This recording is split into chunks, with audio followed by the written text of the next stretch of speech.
Okay, guys. This is going to be a quick meta update for 7.72C. I get asked this question a lot in chat, playing a lot of carry, and I'm going to give who I believe to be the top 5 carries of this patch. Banana slam jam.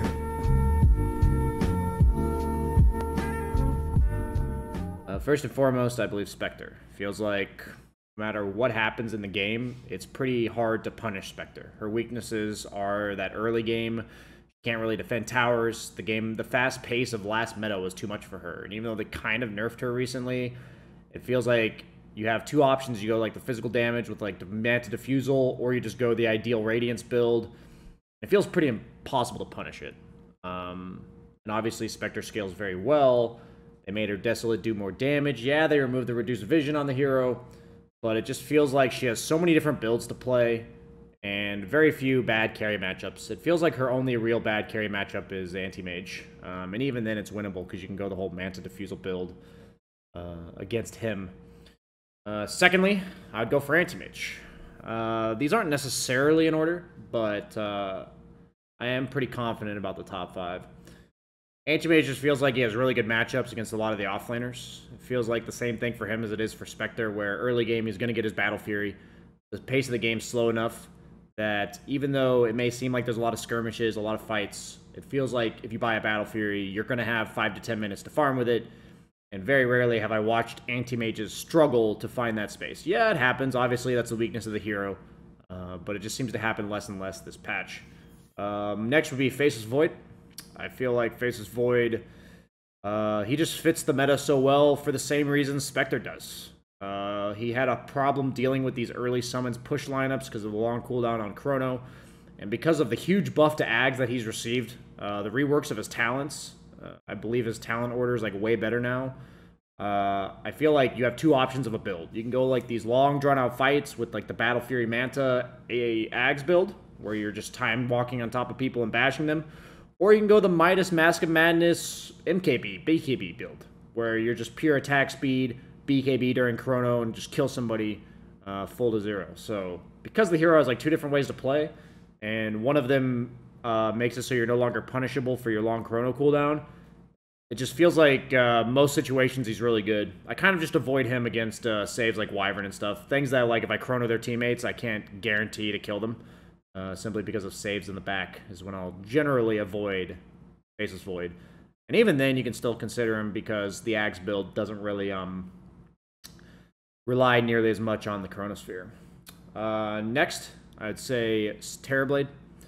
Feels pretty strong. I don't think he's as strong as the other 3, though.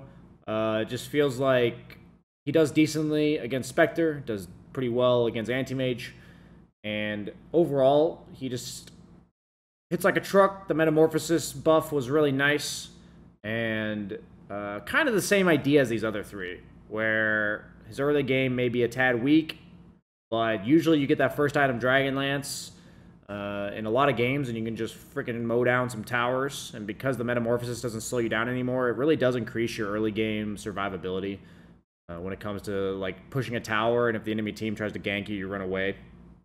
You'd be surprised how many times you survive this patch compared to the old one by removing the movement speed loss he would have when he was in Metamorphosis. Last but not least, I would go for Sven. A lot of people are going like the Phase Midas build, Treads Midas.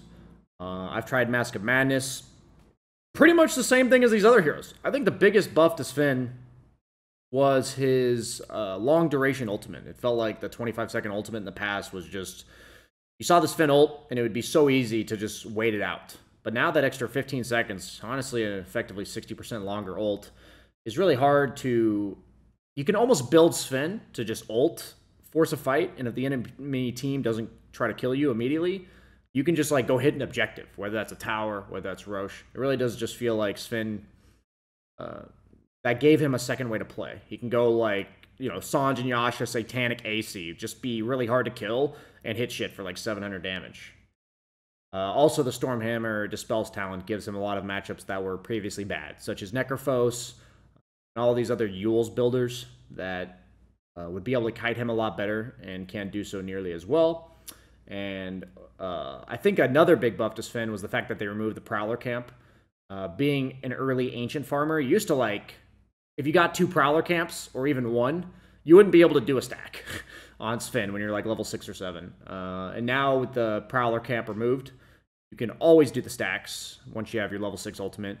And just getting that extra bolster of farm, that extra move speed they gave him, just makes the hero much more reliable in every situation. I think the emphasis I want to give every patch, if this isn't a knowledge that a lot of people already have, is that not necessarily how good or bad a hero is, it's just how often they're viable. Like, that really does define how good or bad a hero is. And the emphasis I give about this meta is it just feels like if I pick one of these 5 heroes, very rarely do I struggle. Like, even if we lose the game, right? You're never going to win 100% of the games. But it just feels like I get my game, I get my farm, I have impact in the game no matter what.